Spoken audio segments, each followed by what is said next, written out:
US President Joe Biden has issued an executive order imposing sanctions on Israeli settlers in the occupied West Bank following a wave of violence. Measures include financial and travel restrictions on a small number of settlers accused of violent attacks on Palestinians. The Israeli Prime Minister's office has criticised the sanctions as unnecessary and described the vast majority of settlers as law-abiding. Straight to our Washington Bureau Chief, Ines Paul. Welcome, Ines. What more do we know about the President's latest executive order? Well, Phil, this executive order will enable the United States to impose financial sanctions on individuals who are, I quote here, directing or participating in certain actions, including acts of threats or of violence against civilians, intimidating civilians to force them out of their homes, destroying or seizing property, or engaging in terrorist activity in the West Bank. We typically see these types of financial sanctions targeting Russians or citizens of states that the US is in openly conflict with, but we have never seen that targeting Israeli citizens. And so does this tell anything about the sort of pressure that Mr. Biden must be under at the moment? Absolutely. This, Phil, is really indeed a striking and unprecedented policy decision.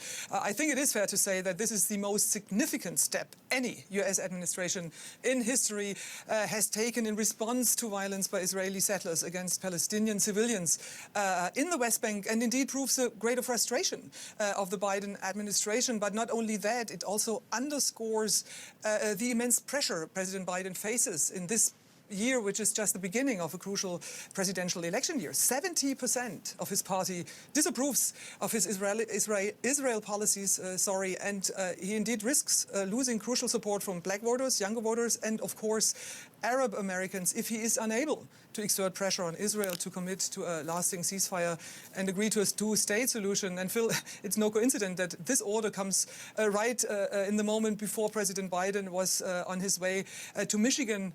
This is an important swing state with a large Arab American community. Okay, thank you for that, Ines Paul in Washington. Let's get more on this from DW Special Correspondent Ibrahim in Jerusalem.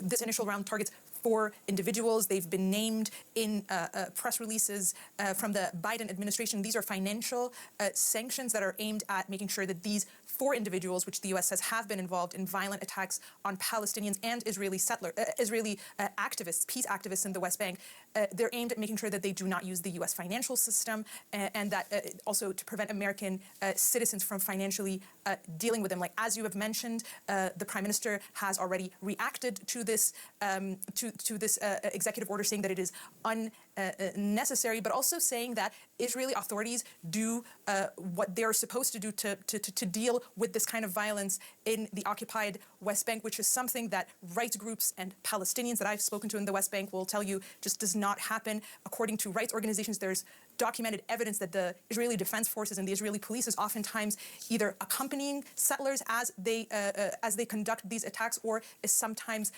even helping them with these attacks. And these attacks have seen an increase since the October 7th Hamas terror attacks on Israel. Their violence in the occupied West Bank has been spiraling since then. And in fact, the United Nations has documented that over 1,000 Palestinians have been displaced in the occupied West Bank. These are Bedouin communities as a result of these attacks. And all of this, of course, undermines what the U.S. says is its policy, which is eventually reaching a two-state solution, because it is widely considered that the occupied West Bank would form the heart of any future Palestinian state. And with every displacement of a Palestinian, that goal is pushed even further. So this is very much in line with what the U.S. says is its policy in the region.